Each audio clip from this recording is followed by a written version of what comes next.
Our second lesson this morning comes from the Gospel of Mark, chapter 16, verses 1 through 8. When the Sabbath was over, Mary Magdalene and Mary, the mother of James, and Salome bought spices so that they might go and anoint him. And very early, on the first day of the week, when the sun had risen, they went to the tomb. They had been saying to one another, "Who will roll away the stone for us from the entrance to the tomb?" When they looked up, they saw that the stone, which was very large, had already been rolled back. As they entered the tomb, they saw a young man dressed in a white robe sitting on the right side, and they were alarmed. But he said to them, "Do not be alarmed. You are looking for Jesus of Nazareth, who was crucified.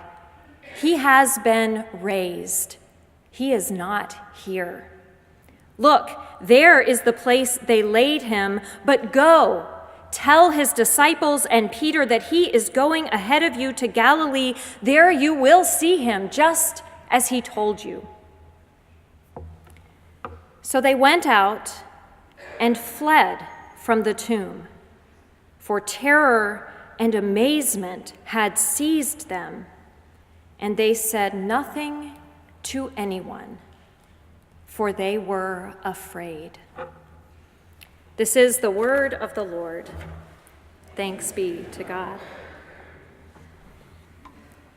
In the Gospels of Matthew, Luke, and John, even in Acts, as with the passage Tom read for us this morning, in addition to an empty tomb, we get wonderful stories of Jesus' post-resurrection ministry, appearances to his closest friends, reconciliations with those who had betrayed him, the chance for the disciples to touch Jesus' wounds and see for themselves that this living, breathing person was indeed the same Jesus who had died on the cross. But as we just heard in the Gospel of Mark, we get nothing but an empty tomb and what we assume was an angel. We get a few women, the only ones who are willing to stay with Jesus to the bitter end, and then attend to his body after death. These women have come to bring some closure to this whole nightmare, to anoint Jesus' body with spices, to prepare him for a proper burial. They are in shock, overcome with grief, but these are first century women who know about endings, who know about death, and who know how to do what must be done. What they don't know is what to do when they are confronted with the stone rolled away and a tomb that is empty of Jesus' body, at least, and an angel who says, "He has been raised. He is not here."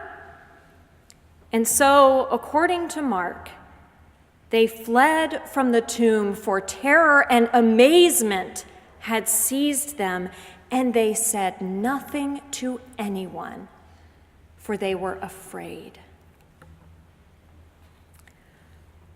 New Testament scholar Don Jewell tells of a student of his who memorized the entire Gospel of Mark in order to perform it in front of a live audience. At his first performance, he got through the whole thing and then spoke that strange and heartbreaking final verse, and only then did it occur to him what a non-ending this ending was. So he stood there awkwardly as it dawned on him that his audience was waiting for something more, something different, a different ending, a proper ending, something that would bring this story some closure. Finally, after a few awkward seconds that felt like hours, he offered them an authoritative "Amen," and then exited stage left. There was a collective sigh of relief in the audience and appreciative applause. But afterward, the student couldn't shake the feeling that he had betrayed Mark's text.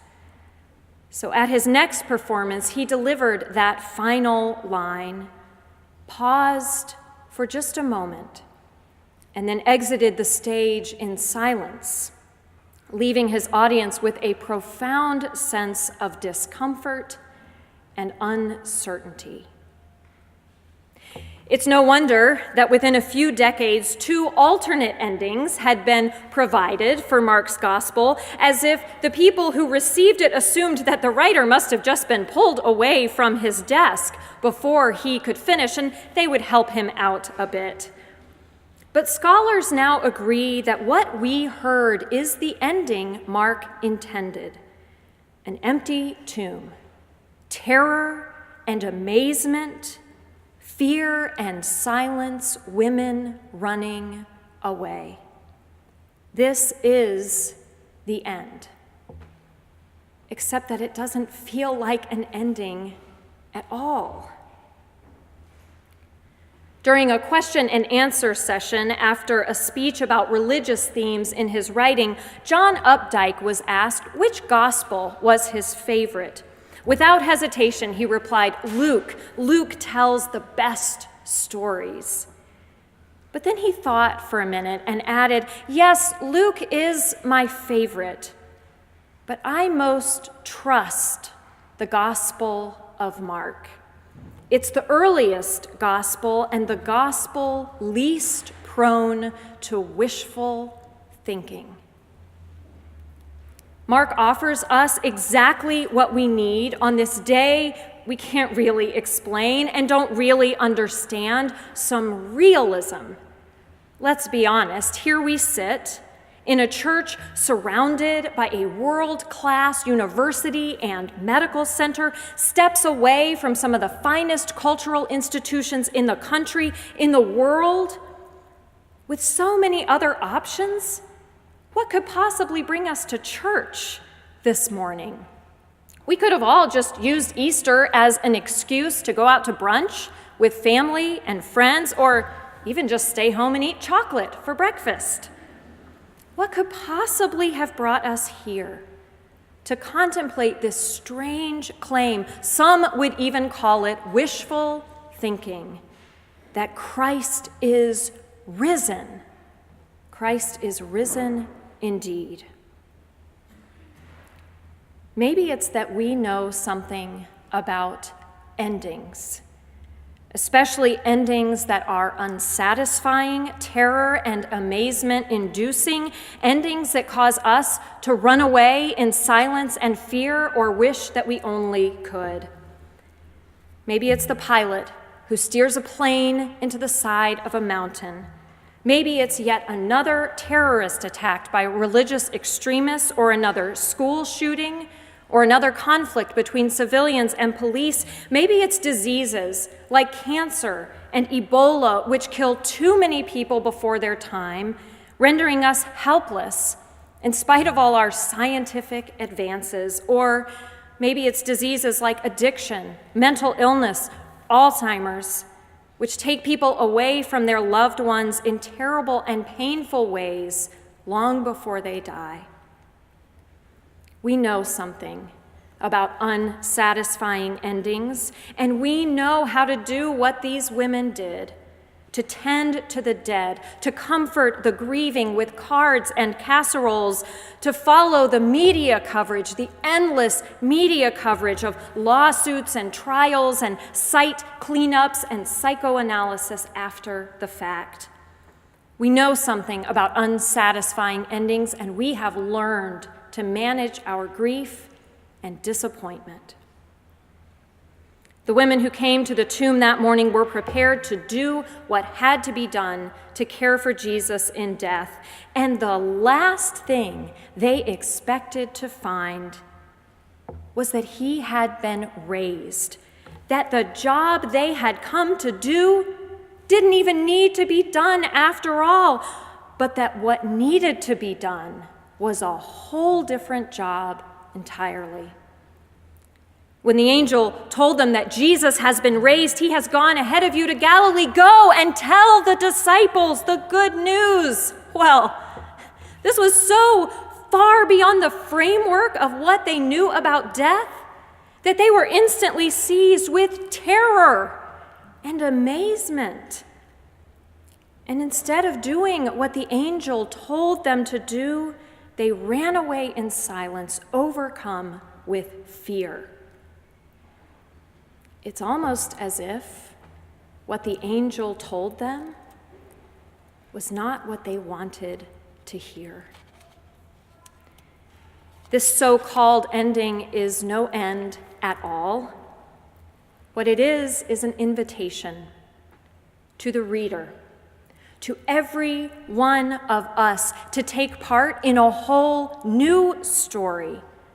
A story about us, about how God encounters us, how God challenges us, how God in Jesus confuses and confounds and surprises us.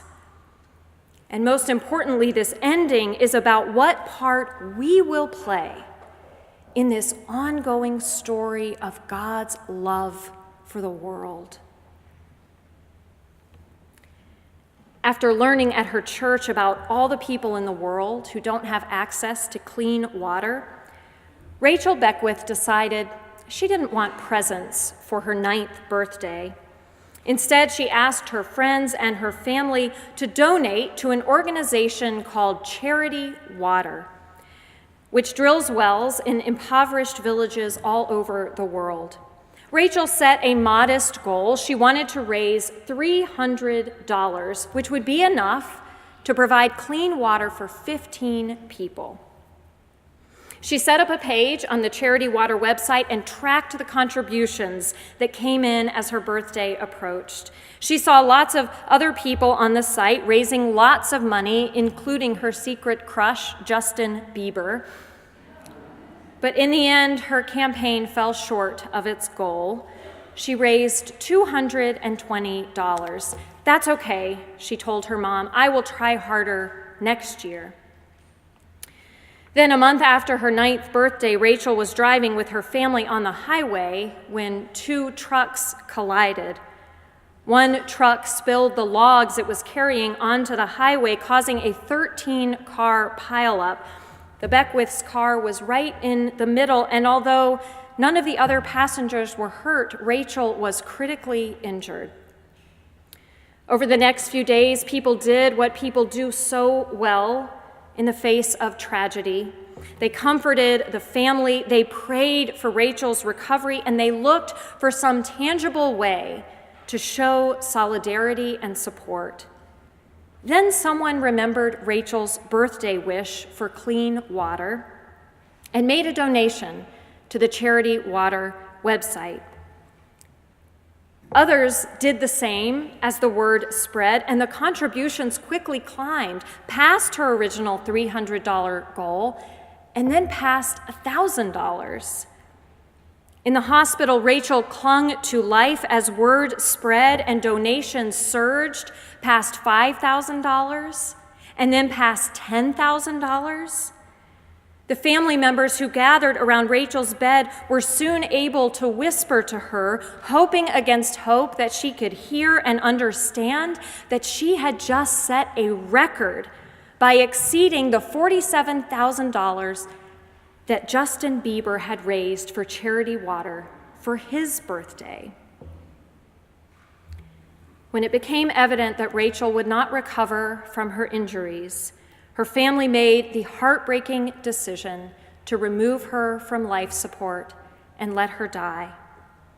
As her life came to an end, she was surrounded by a loving family and a living dream that would become a legacy.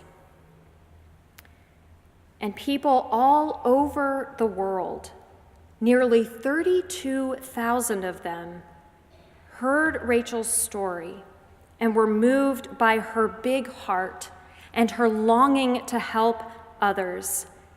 And they went to the Charity Water website and they donated, often in $9 increments, One 5-year-old girl sent the entire contents of her piggy bank, $2.27. In the end, Rachel's campaign raised an unbelievable $1,265,823. This was enough to build 143 water projects around the world and provide clean water for 37,770 people. But the story is still not over. On the 1-year anniversary of Rachel's death, her mother and grandparents traveled to Ethiopia to see the impact Rachel had had on so many, and what an impact they saw. Wells flowing with clean, clear water, mothers whose children were alive and thriving because of Rachel's campaign, and the children running around the village, happy and healthy and full of life and every bit as beautiful and precious as Rachel had been. Of course, none of these things could remove their grief over losing Rachel to such a senseless and untimely death, but it did transform Rachel's ending into something that would endure and improve people's lives for decades to come. At the end of Mark's gospel, the angel says to the women, "Go, tell his disciples that he is going ahead of you to Galilee. There you will see him, just as he told you." What the angel tells them to do is totally unexpected.